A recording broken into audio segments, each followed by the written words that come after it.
does he get those wonderful toys? I worked on a movie called Full Metal Jacket, which Anton First, the production designer, was on. So I got to know Anton very well and had a good working relationship.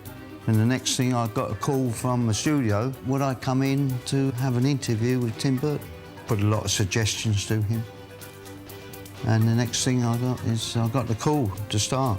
Anton roughly sketches it, goes to the director, gets his consent, he feels it's going in the right direction, looks good, then passes it over to us and says, like, John, is this practical? Can we make it work? And that's when we come in then. And the rest is history, really.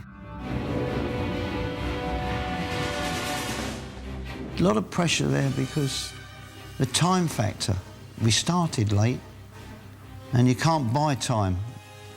So we were up against it for a long, long time. This had to be ready, that had to be ready. I had a team of 12 people. So nowadays, that team would be, on a Batman 1, would be 112 people. So we've done quite a feat, actually. 5 or 6 gadgets, didn't we? The steel gauntlet, the batarang, the spear gun. Problem with the gadgets, that they had to be small, lightweight, they had to fit on the belts.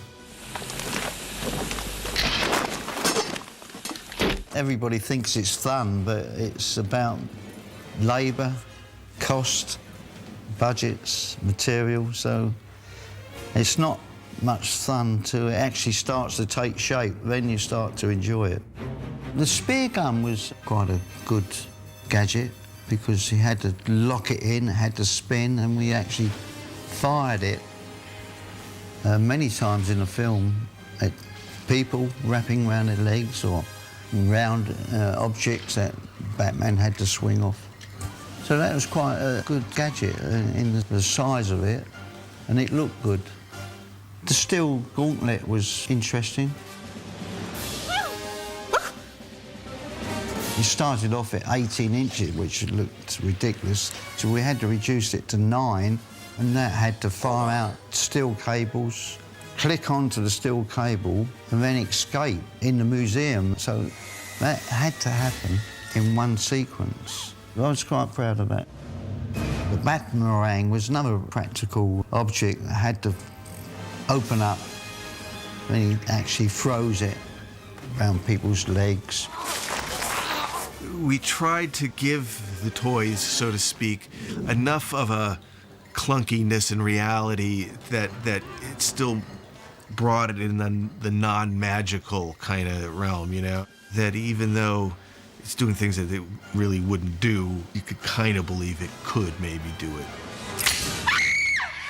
The Joker's gadgets, you know, Jack used to come to our workshop and discuss all the gadgets, try them out, and make suggestions how he felt they should be used or changed. They weren't sophisticated or refined, I didn't think.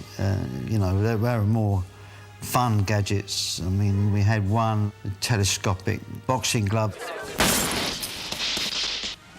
Can somebody tell me what kind of a world we live in? The acid flower he had, the long gun, 1.5 meters long, he takes out of his trousers when the Batwing's attacking him.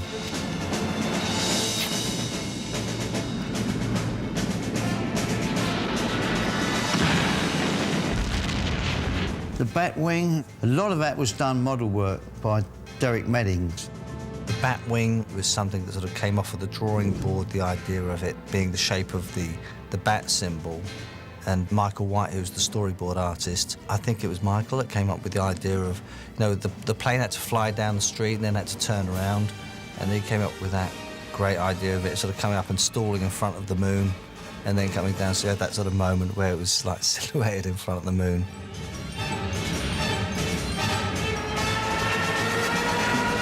We had to put the Batwing on a gimbal, a large gimbal, to get the movement back and forwards and dipping, and so like you'd flying an aircraft.